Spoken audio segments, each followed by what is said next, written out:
Welcome everyone, and Octavia is joining us today, and will hopefully be able to join us a few times over the weeks ahead. And it's going to be a little bit different today than what we usually do. And as I mentioned, I want to dedicate it to the memory of Phil's wife, and to Phil's family. And so, a lot of what we've been talking about over the past 6 months have been different rabbis, and over we get these stories of how the rabbis are always studying by debating with each other, right? That's our image. When you think of people studying Jewishly, it's not silent. And if you ever walk into a big yeshiva, then it sounds like you're in a like it's like the ocean is there because so much noise of people yelling and shouting and talking loudly and right last week we read the story of Rabbi Yochanan and Ben Zakkai, and right what happened is Reish Lakish died. They were study partners, Chavruta, and Reish Lakish died, and then Rabbi Yochanan got so sad that his study partner that he was inconsolable, so they found him a new study partner, and his new study partner every time he said, well, I think this is this. The study partner said, yes, you're right. Yes, right. He said, that's not what you want. It's not what I want. When Reish Lakish, whenever I used to say one thing, he used to give up 25 objections to each one of my points, and I would give 25 objections to his point. And you're just saying yes. If I didn't already believe in what I was saying, why would I say it? I don't need you to tell me that I'm right. So there's a sense of the debate, which has become so intrinsic to our Jewish mode of study and to the rabbinic way of study, and probably doesn't precede it. In the Bible, you don't see people arguing. I mean, you see people arguing with God, so I guess there is a spiritual ancestry, but we became more scholarly, definitely later on, became more about ideas, less about, but it's such a big part of who we are.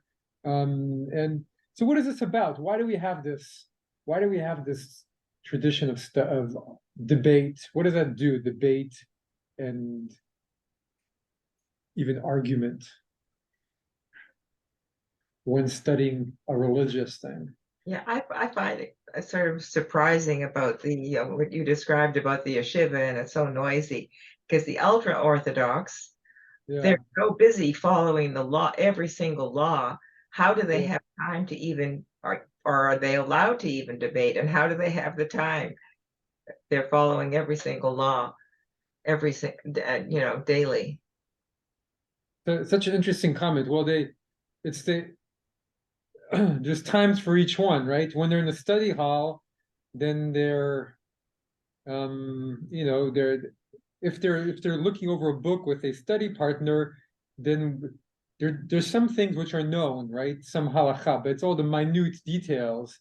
And even the ultra-Orthodox, I remember once I must have been 19 or 20, and I have a very close friend who became who went over the top.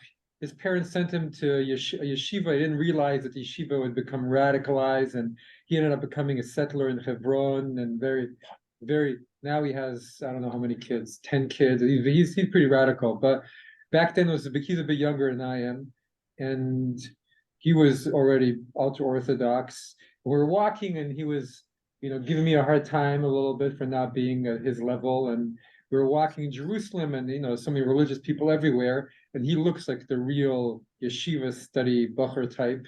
And we're walking by a field or by a path, and there's a fig tree in that path, and it's kind of enclosed. And there was another person who walked by, and the person who walked by turned to him, because I guess my friend looked learned, and say, well, what do you think? Are we allowed to take these figs or not? And they had a whole debate, and depended on the fence and depended this, because on the land of Israel, you have to tithe any produce. And when you find produce, it seems to be unattended. There's a whole set of laws that you discuss in intrinsic detail. So to answer your question, even though the law, there's still endless laws to keep figuring out and debating and trying to understand at all times.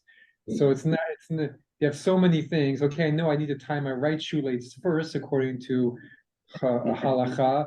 But what if I have a shoelace that's a little bit different than your typical shoelace, or What if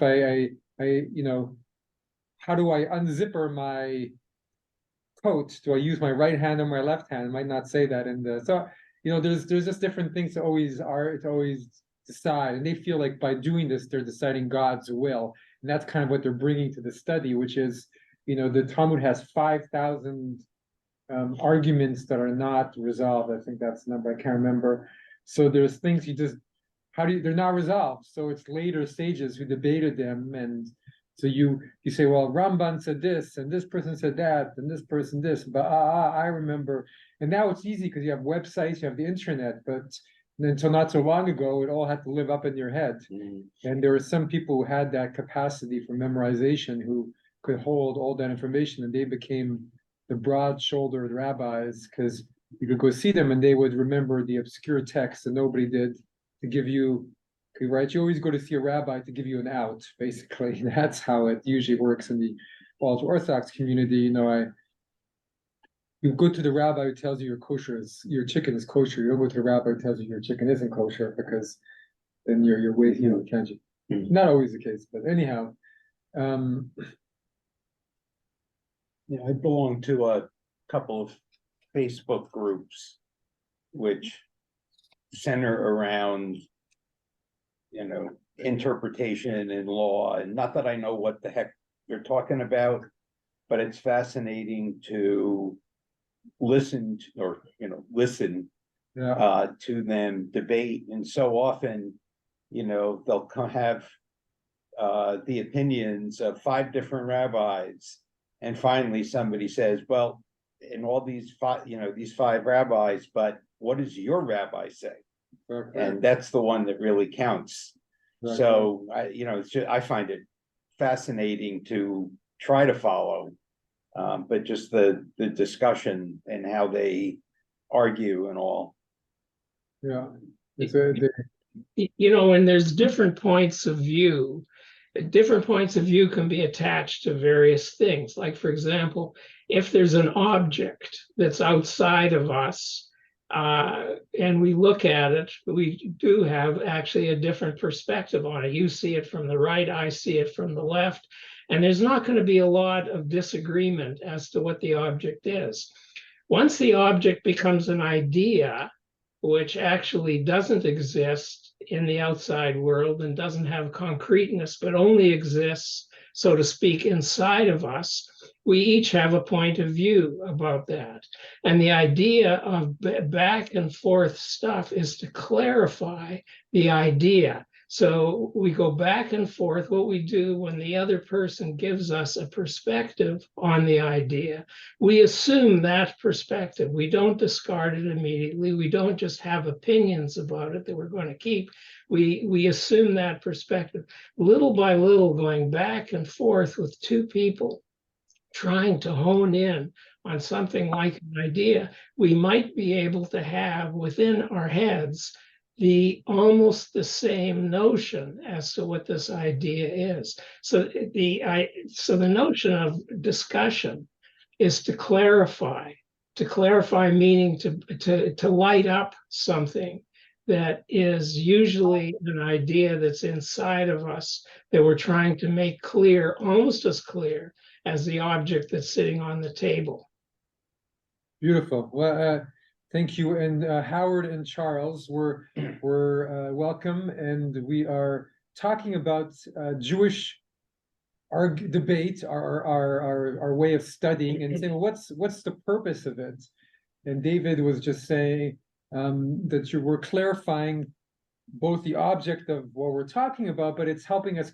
It's bringing us some kind of clarity within as we're doing it too. We're finding something within as we're going it, and maybe sharing something ultimately is if you can come to it, you're sharing something together, and maybe and you're engaging in a spiritual practice together, almost a Jewish spiritual practice of find something. And anybody else want to mention anything more, just their thoughts of why we have this Jewish tradition of debate? Nancy, go ahead.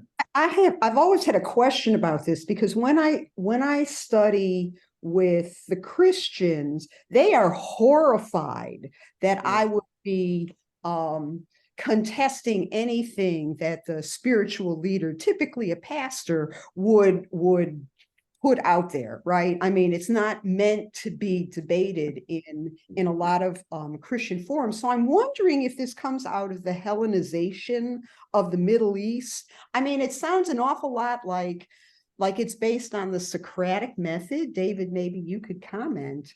It certainly is the Socratic method. That's exactly what it is. Socrates is trying to clarify ideas. You know, the facts of the world weren't of interest, at least in the Platonic dialogues. What was more of interest were ideas like justice, like friendship. These are ideas. So what they were trying to do is clarify ideas, and they had a way of doing that, which is what we were talking about. The Jewish way of doing that, when it comes to ideas, I think is identical to that. And yeah, and it's very interesting because you can have a certain I spent a lot of time talking to a guy about sameness versus difference. Okay, he said the whole world is the same, which is a certain Greek idea. No, I said the whole world is different. So we went back and forth with this thing. And all of a sudden, what happened is my notion of the thing all of it inverted itself. And I saw the whole world as the same. And just at that moment, he saw the whole world as different. So something happens. Something maybe spiritual happens during those discussions, especially if you're not fighting, if you're not trying to make a point. So Absolutely. Judaism, that's my question. So in Judaism, you know, there some of it is philosophical. Some of it, I don't know the Greek tradition as well, is about minutia that I'm not sure the Greeks go into the minute. We're not talking about philosophical minutia or legal minutia, right? Or we're talking about, you know, bringing different. This is what the Talmud, the entire Talmud does, right? Because the Talmud is bringing different levels of argument with different levels of authority, right? I'm bringing something that's earlier, so it's more authoritative. It's from a rabbi who's more respected, so that should have, you know, better say over this. And then you're trying to back it up with a quote from the Bible. And in some ways, what it all comes down to is, right, in the times of the Bible, we had prophets, and prophets told us what is God thinking and what does God want from us, right? So then you get to a time where you don't have prophecy anymore. How do you figure out what God wants from us? Because the Torah says, observe Shabbat, but it doesn't tell you what does that mean. So then you have to have people who decide for us, well, what does it mean to observe Shabbat? But how can you know that what they're saying is God's will? So they're really trying to, on some level, figure out God's will by setting rules to what they're debating. And then by debating, they kind of believe, okay, there's them two, and ideally God is the third partner coming in to help inspire them, right? And talk about this, that the God's spirit, God, the Ruach HaKodesh is coming into the spirit and then inspiring them to kind of come to a level of truth and decide, well, what would God want someone to do to know how you zip up your coat? You know, well, how would God want one of our people to zip up our coats? And, you know, many of us think, well, God doesn't care. He rather cares how we treat a stranger or how we this, but they feel, of course, God cares about how we treat a stranger, but I have an overactive mind. So I want to know God wants me to zip up my coat. And there is a beauty to it, right? To thinking, how can everything I do in this whole world try and figure out what does God want me to do? It's a little bit neurotic, but it's also beautiful.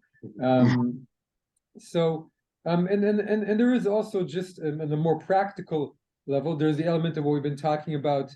There's a spiritual practice, and the Ramban, Nachmanides, has a beautiful quote where he says, okay, we have this tradition of study and of studying and of argument, and he says, but he used to tell his son, if you finish studying and you don't feel your heart is more on fire for God, then your study was worthless. So you should go back and study again. So part of what we're doing has to be there's a purpose to doing it. And there might also just be a pragmatic purpose where there was the sense of how the rabbis built their civilization was not around central authority, except for the authority of all the joint rabbis together, but out of this kind of together, working it all out together. And it's a very complex way of building consensus where you just pit everybody's opinion against everybody else continually and see who wins. But it also creates a lot of flexibility and a lot of there's benefits, there are drawbacks, right, to it. You know, when Catholicism wanted to decide that, you know, for example, the Judaism that Catholicism did not supersede Judaism, and the Jews weren't just Christ deniers.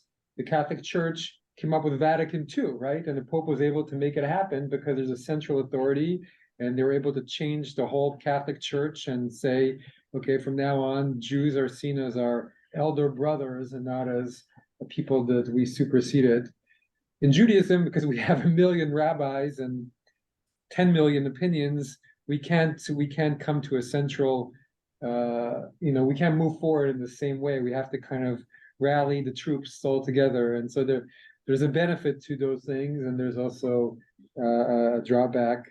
Maybe the benefit to us is you can't have revolutionary change. Yeah. Even though, you know, you could have different movements within those movements, you still can't have revolutionary change. But in the Catholic Church, theoretically at least, a pope could come along tomorrow and say, you know, X thing that we've been following for 2,000 years, we're not going to do anymore. Yeah. Or we're going to do something else. And, you know, my understanding is everybody's going to have to follow it. Unless you have a small group of people and they go create their own sect, and that's it. But everybody else will follow, because you know, and this whole way of study and discussion of what you're talking about reminds me, and I think it's a psalm, and I think of it often. It says, you know, talking to God, your thoughts are so far above our thoughts, and your ways are so far above our ways, that I would have to be eternal to understand your thoughts and your mind. And what I see in this whole manner of study and discussion and debate is that, yeah, one human being doesn't possess all that wisdom and all that knowledge. And you really take people for ages to talk about and to debate and to try to understand God's mind and God's will. Beautiful.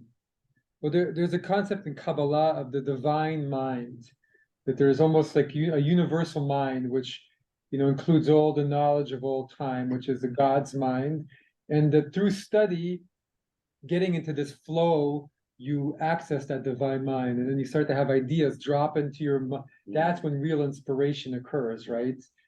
So let's start, because I want to let's get into it. So if you received the email today, you should have our source sheet.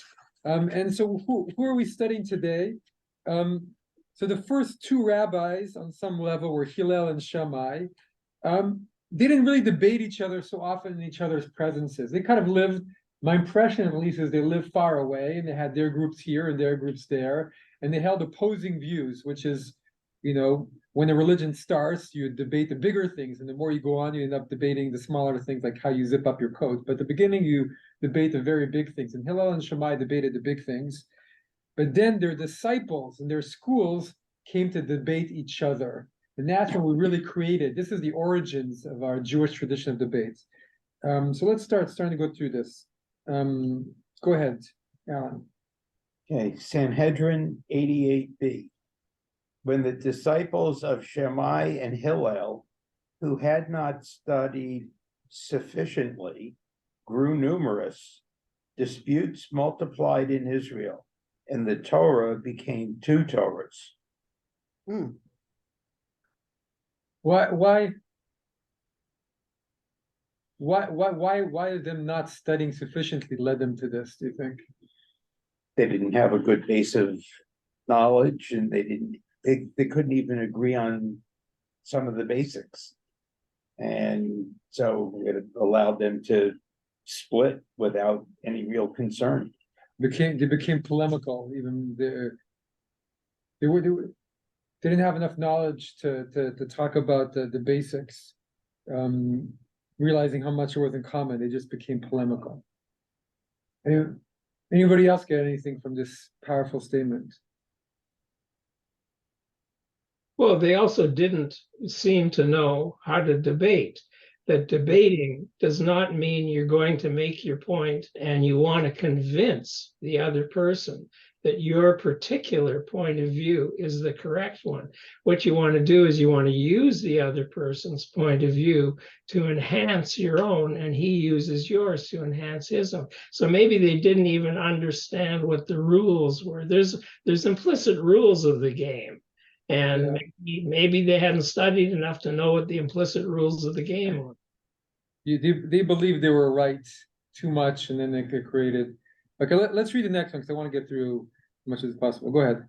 On a certain day in the attic of Hananiah ben Chizkiah ben Gurion, when the rabbis called the roll and found that members of Beit Shammai outnumbered those of Beit Hillel, Beit Shammai decreed 18 regulations on that day. So what happened there? Majority. Politics. They took advantage, right? Majority rule.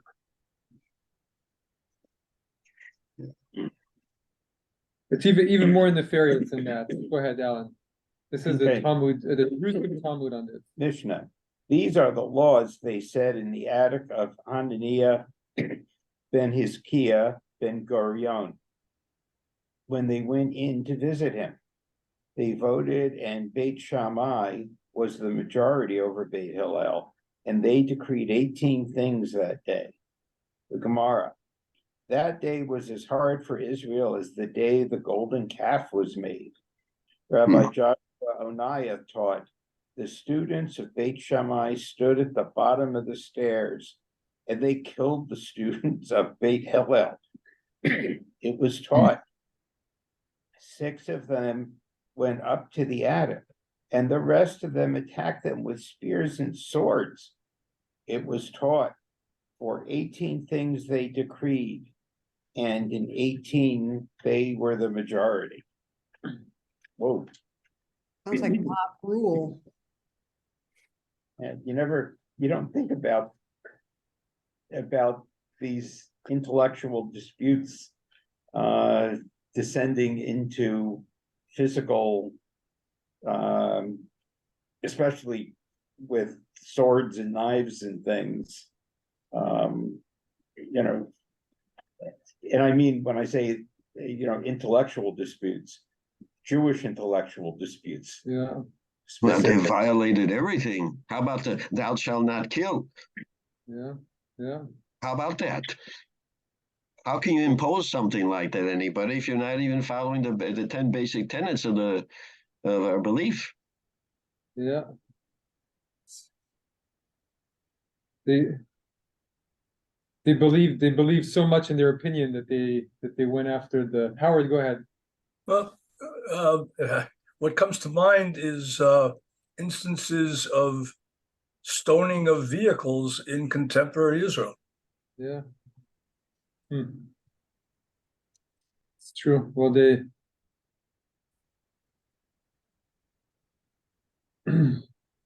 it's believing so hard in your position that you're forgetting the humanity of the other side, and actually the last time I was in, well, that's not true completely, but I don't drive on Shabbat. But, many years ago, before I went to rabbinical school, before I was on my road to being more religious again, but I was in the vehicle on Shabbat, and our vehicle got caught in one of those neighborhoods in Jerusalem, and there were ultra-religious, ultra-Orthodox people who were screaming and hitting the vehicle and storming the vehicle, but the driver of our car was a family friend, was just come out of the army and didn't care, put the music on all the way up and put down the windows and showed him the finger, and kind of dared them to do. But the action of the stoning and all of that seems like a very peculiar way to honor the Sabbath.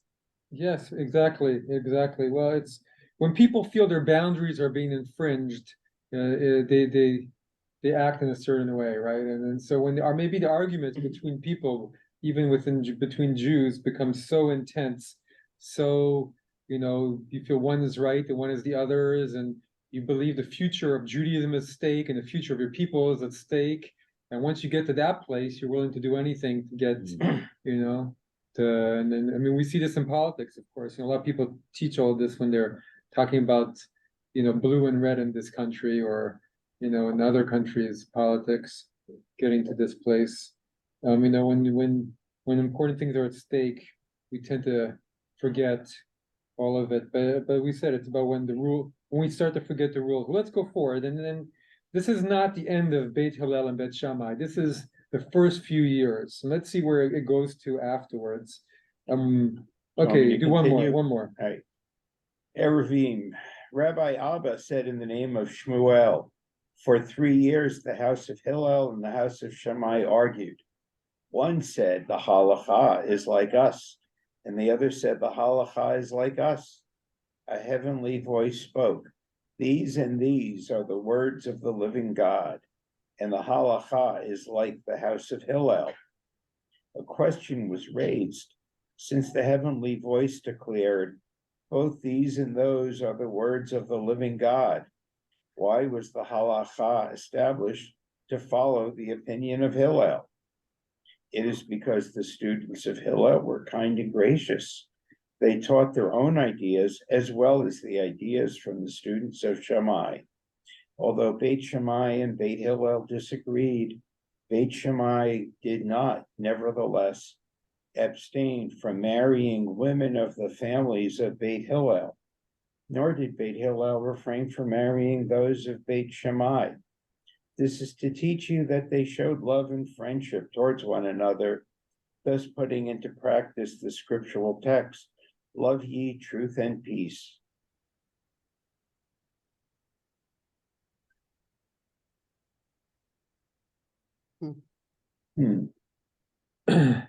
So Beit Hillel was more inclusive as well, and being inclusive is the kindness that they're showing to their adversaries, to those of them who disagree, right?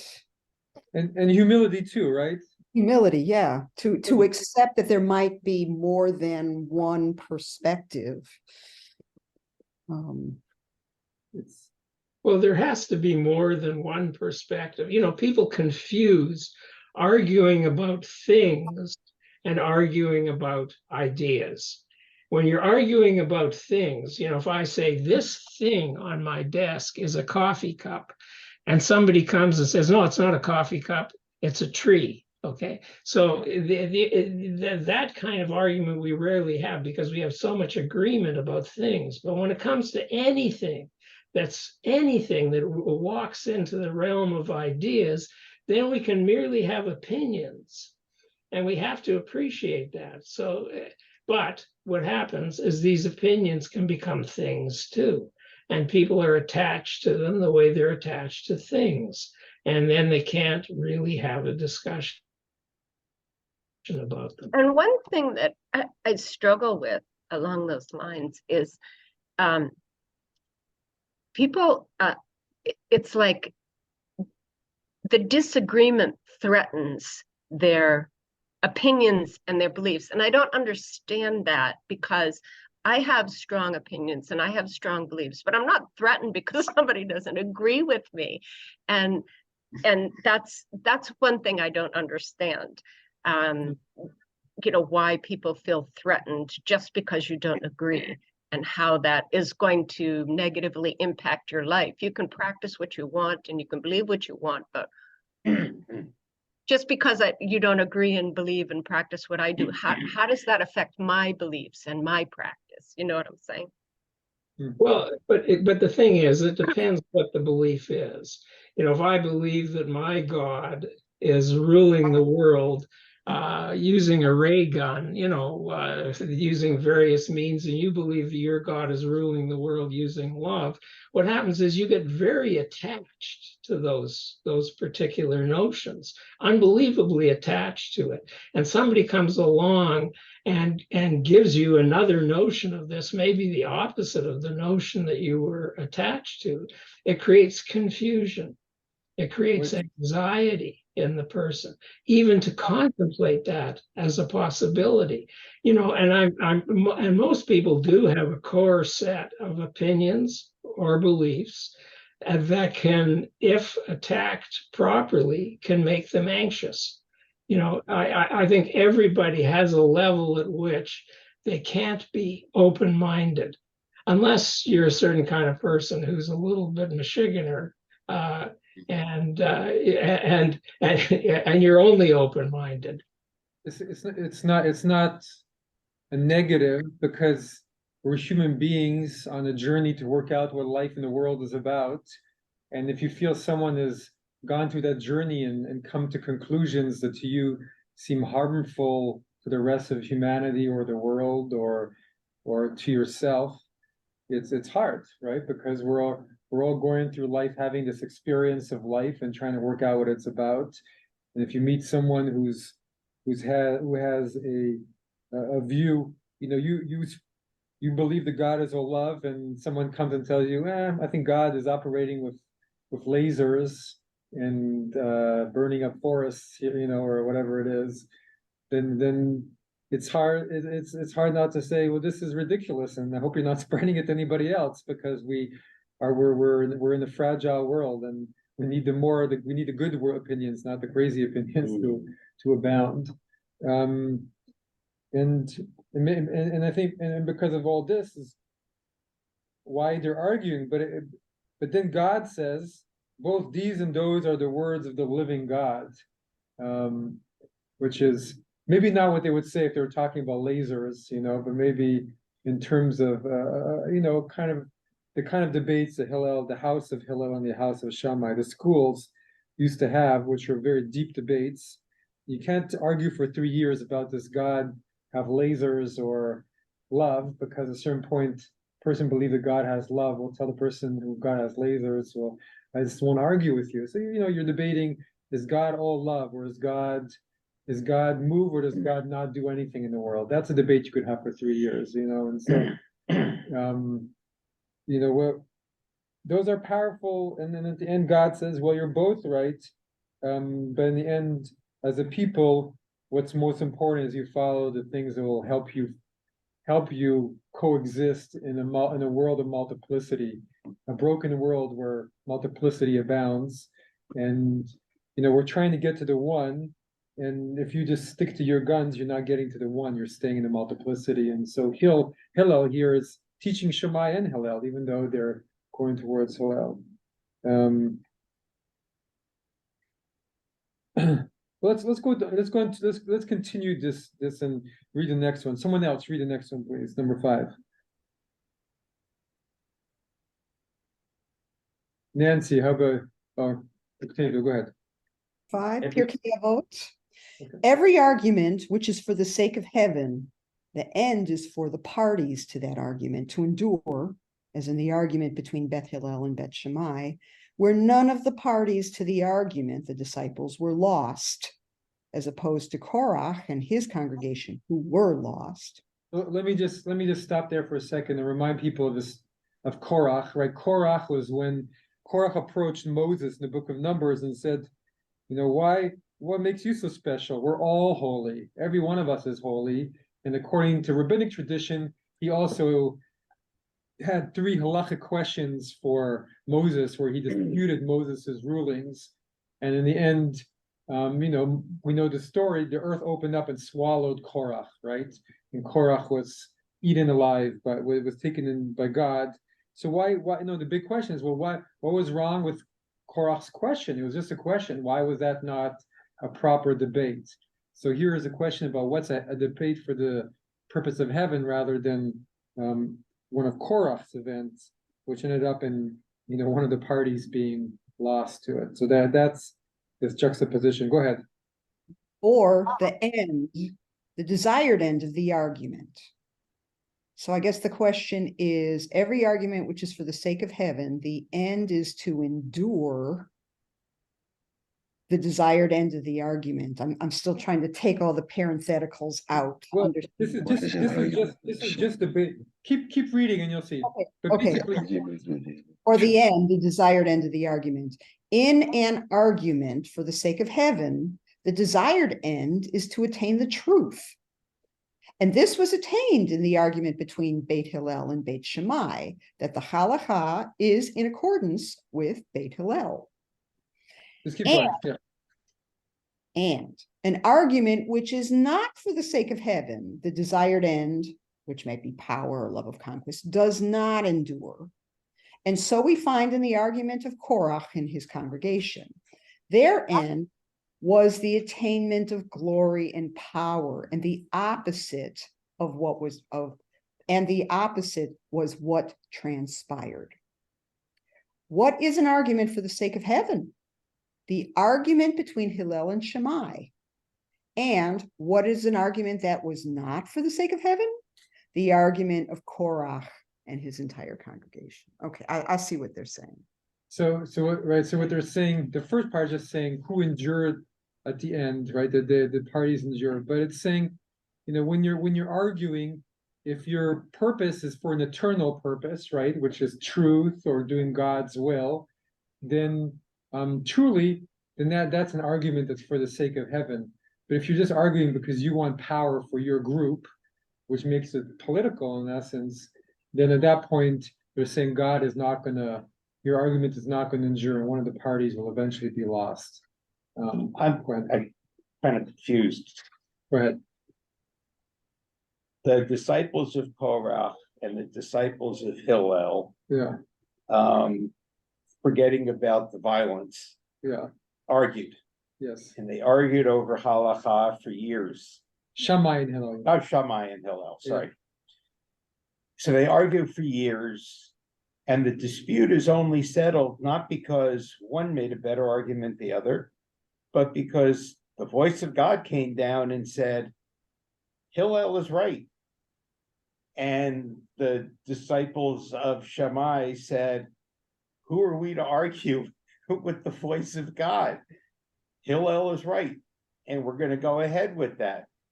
It's not that they really, at least as I read it, it's not that they came to an agreement. God could have come 3 years earlier and said, oh, you guys are starting to get into an argument. I see where it's going to go. This is the answer, and put a stop to it. It's one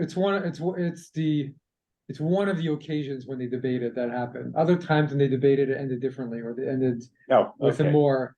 But maybe it's only making the point about, okay, it's making a point about the rules of debate, maybe not as much about the actual answer. And maybe it was one of those questions that didn't have a good. Some of them have more of a, okay, no, this makes Hillel, or sometimes Shammai. There are times when Shammai wins the debate too. Okay. But I hear what you're saying. It is confusing because of that, because and here when it says that line about it's in accordance with Beit Hillel. And look, we have other times we read where the voice says, Rabbi Eliezer is correct, and Rabbi Joshua says, well, we're the majority and we don't follow the divine voice. So that's complicated too. But maybe part of it's also saying that there's a benefit just in the debating, right? A kind of a honing of thoughts and of skills and minds. Howard, it looks like you're about to say something. Yeah, well, I mean, there's to my way of thinking, there's a certain circularity in the last couple of statements. I mean, is the argument for the sake of heaven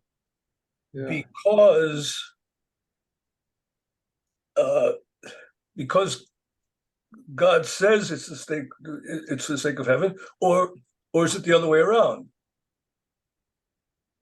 In other words, this is sort of going back to what David was talking about before. This is the Socratic question. It's one of the Socratic questions. is the argument between Hillel and Shammai, if it's is Korach's argument, for example, is Korach's argument not for the sake of heaven because he was destroyed, or was he destroyed because his argument was not for the sake No, of heaven? I hear what you're saying. The internal Jewish rabbinic logic would be he was destroyed because his argument was not for the sake of heaven. That's the because he went into it and he pretended to say, well, aren't we all holy and have halachic questions of you, Moses? But he wasn't really doing it to try and figure out what does God want. He really was upset that Moses was the leader and he wanted to be the leader instead. So it wasn't really for the sake of heaven of trying to work out. Well, if you have a sincere argument where you have two people and you're debating, what Beit Hillel and Beit Shammai are going to debate over the next 3 texts, we're going to look at some really deep issues about life. And you can sit down with someone and debate somebody and have a somewhat open mind, and you think it's a really important thing, and you debate it together, and that helps each party come to even if they don't maybe shift a little bit or come to more elucidation about how they feel about their own opinion or something. But it's not about I just want to be the one in power and authority. It's different. It's about arguing for a higher purpose, which is, I was just in DC for Thanksgiving. We went to the Capitol, right? And that's what it's meant to be about, right? You're supposed to have a chamber where you're trying to work out the differences and the big nation that we all live in, and how to work out all of our differences and come into a oneness through the plurality, right? And that's not what always happens, right? But that's the aspiration. And even more for Judaism, the aspiration is not to have people do what Shammai did in that case we read about, which is, we want to take a political advantage and kill people and then have the majority and pass some laws that nobody else can then refute. There's a difference though in if you're arguing about, for example, what is the nature of friendship? Okay, we're arguing about what is the nature of friendship, then we're arguing about something that's an idea, okay, and it's a pure idea, friendship.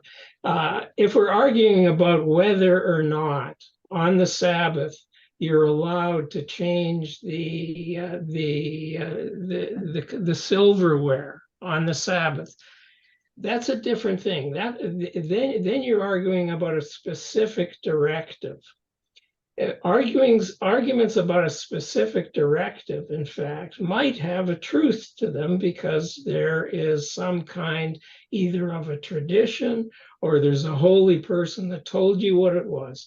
Arguing about what is friendship does not have that kind of a truth to it.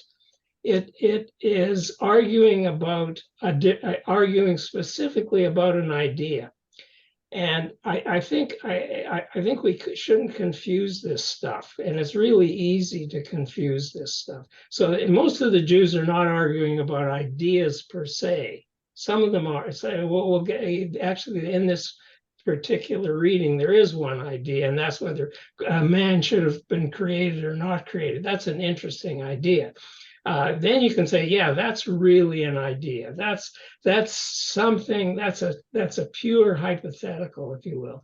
But arguing about whether the table is allowed to be changed on the Sabbath has, at least for Jewish thought, some inherent truth that you can finally get to on the basis of tradition or in the basis of a careful explanation of the Torah itself.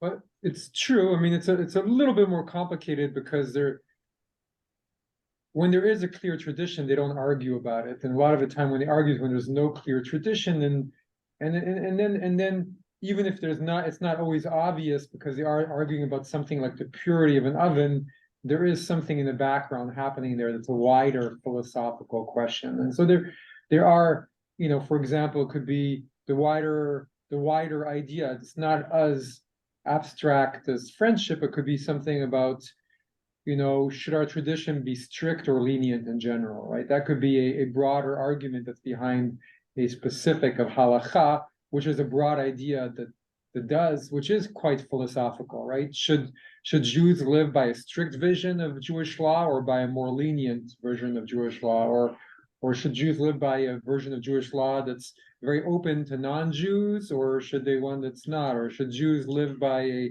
a version of Jewish law that always respects the views of the oldest authority as opposed to youngest authority? Or should Jews? So those questions are often simmering in the background of even the smaller points, because if it is very technical, they'll argue about it, but it becomes, this is where there's so much breathing space in the Talmud, because a lot of the other stuff also comes to bear in it, and there's all those big other ideas that's always being debated at all times.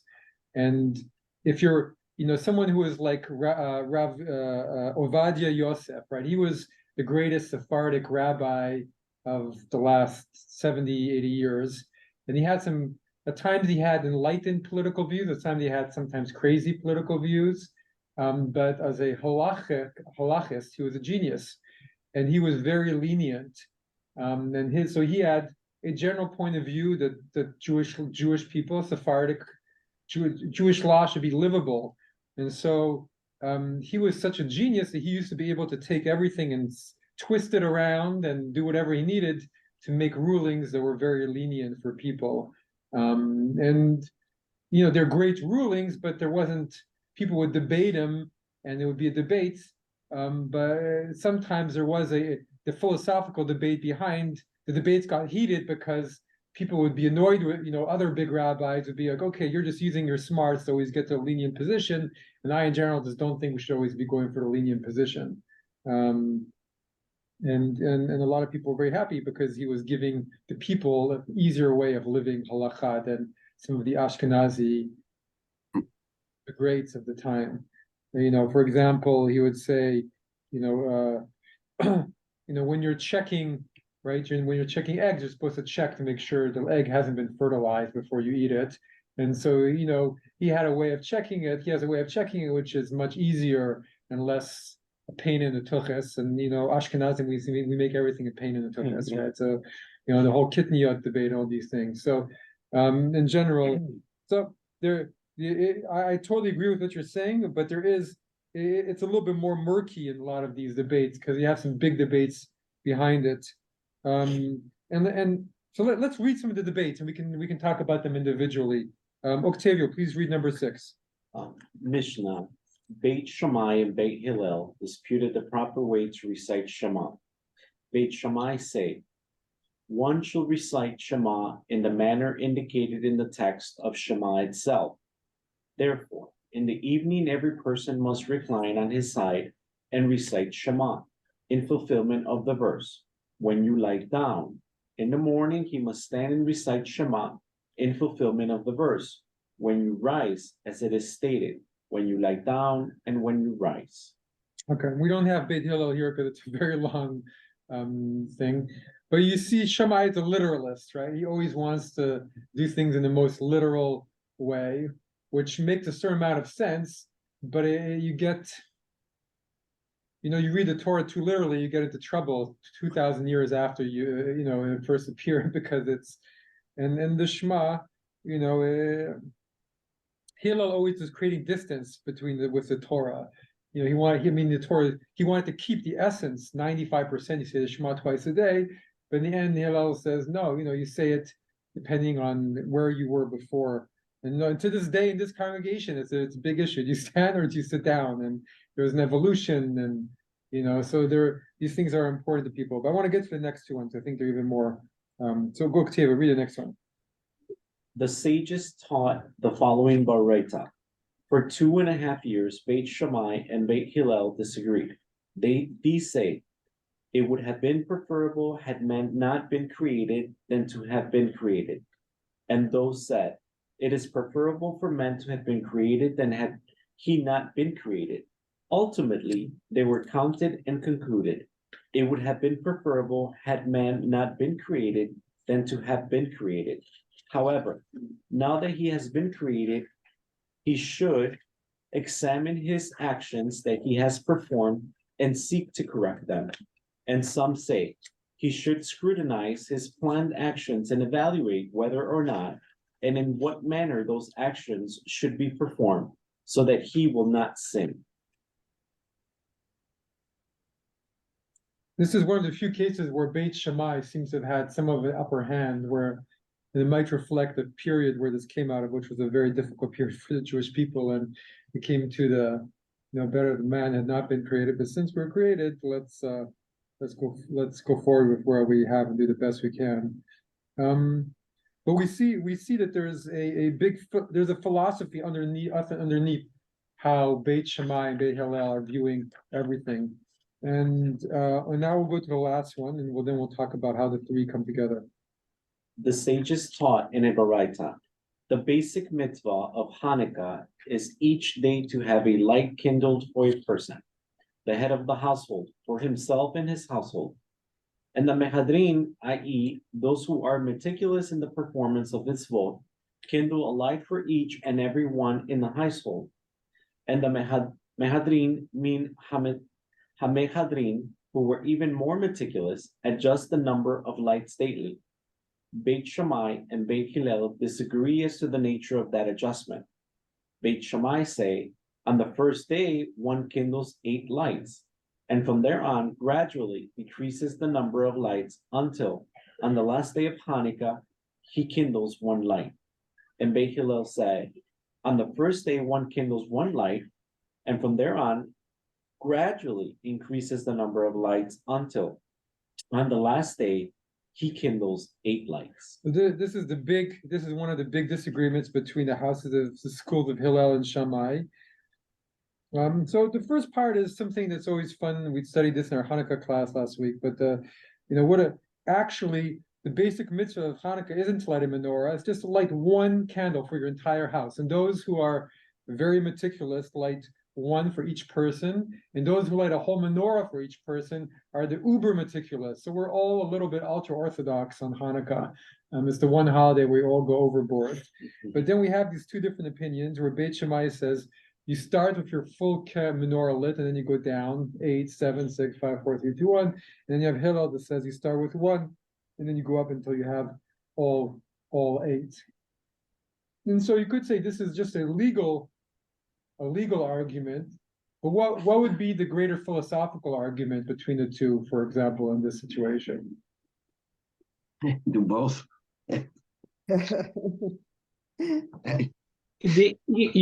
What strikes me about these arguments is not the content of them, but the process that occurs when people are doing this. I think if one pays attention to the process where people are trying to come together with different opinions, and they're trying to encircle the other person's mind with their own mind and let their mind be encircled by the other person's mind, then somehow there's a little magic in all of that.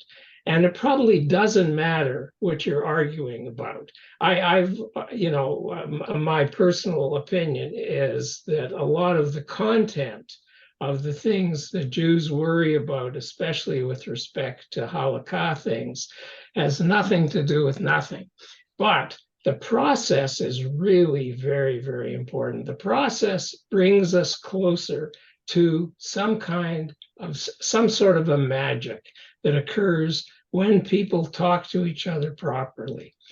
And I don't know what you other guys think about that, but I think the content of these arguments is neither here nor there. We could be arguing about anything if we follow the rules, and if we try and see the other person's point of view and take it seriously, and they see our point of view. Something internal to people who are doing this occurs. And I can't describe what the internal thing is. I've had that experience on a few occasions. I spent actually 2 years talking to a guy, not about sameness and about, actually, it was about sameness and difference. It wasn't about motion and stillness this time. We had lunch every week for 2 years. We talked about sameness and difference. He said everything is different, and I said everything is both the same and different. And we went lots and lots of renditions of this thing. And after a while, that magic occurred between the two of us. It changed me, that discussion. I can't explain to you how it did that, but it sort of opened up my mind to the other side of everything. Mhm. That's why I enjoy meeting new people and talking to them and hearing their perspectives, and I learn something new from everybody. That's right. Absolutely, and it makes my world that much wider, much broader, and I have a better understanding about people, about just about anything. Mhm. Mhm. Beautiful, beautiful. I think there's both are can be happening at the same time, because there is obviously Certainly not at the same philosophy.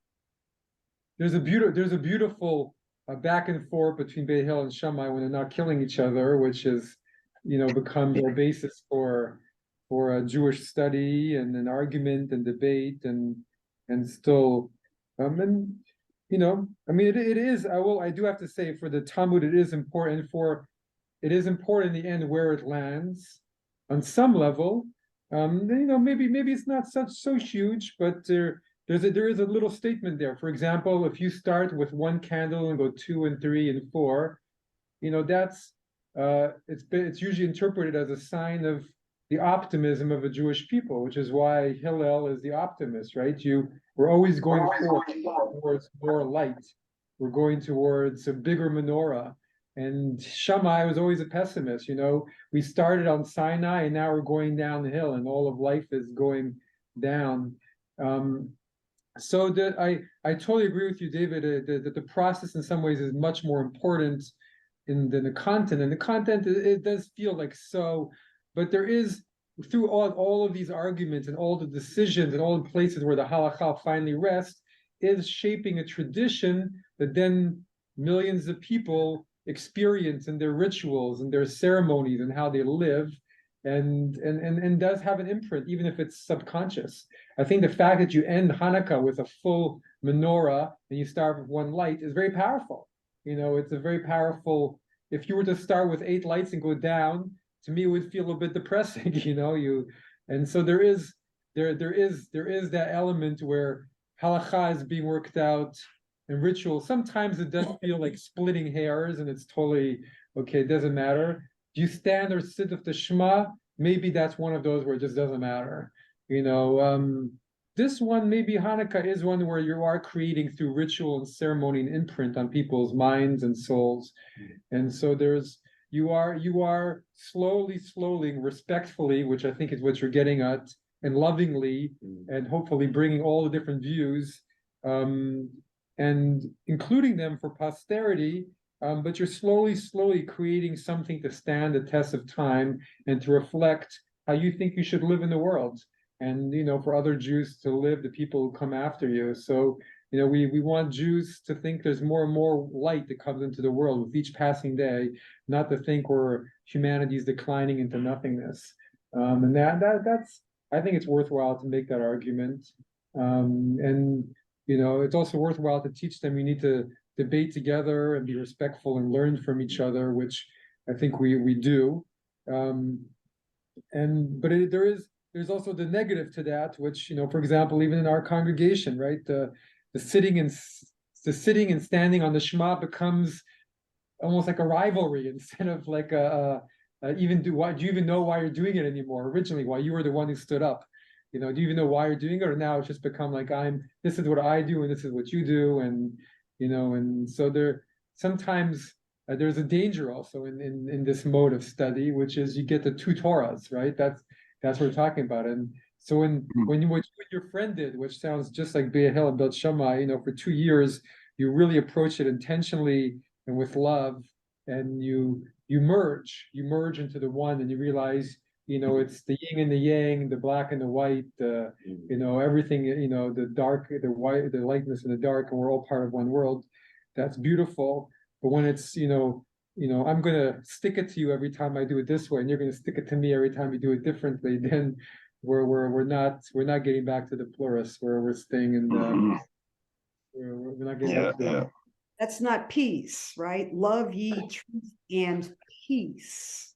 Well, if you're arguing one side versus the other, you finally get to the point that my side is correct, the other one is correct, both together are correct, both together are wrong. Okay, so the whole thing sort of disappears in a way, and the argument becomes simply a vehicle to get to a kind of unity. what it's true, but and what's so, because that's exactly, I want to go back and what we can conclude here. I have to go to my next thing, but this is what the divine voice says, right? These and these are the voice of the living God. And you know what? Maybe Shammai is right. Maybe the world is going down in holiness on some way, but we have to pick one level. We have to pick, and that's why we're going. And he says, okay, both these and these are the words of a living God, and that process is beautiful. But ultimately, you have to pick one way forward in a practical, pragmatic world, because you have to teach something to children in religious school, and you can't have them argue with each other for 2 years. And so you want to both instill the value, and you also need to have a way to go forward as a community to have that unity. So thank you, everybody. Let's get back. We'll get back together. I'm not sure what we'll study, but hopefully we'll all be L'Shem Shammai for the sake of heaven. Very good. Thanks. Thank you. Take care. Thank you. Bye. Bye. Yes.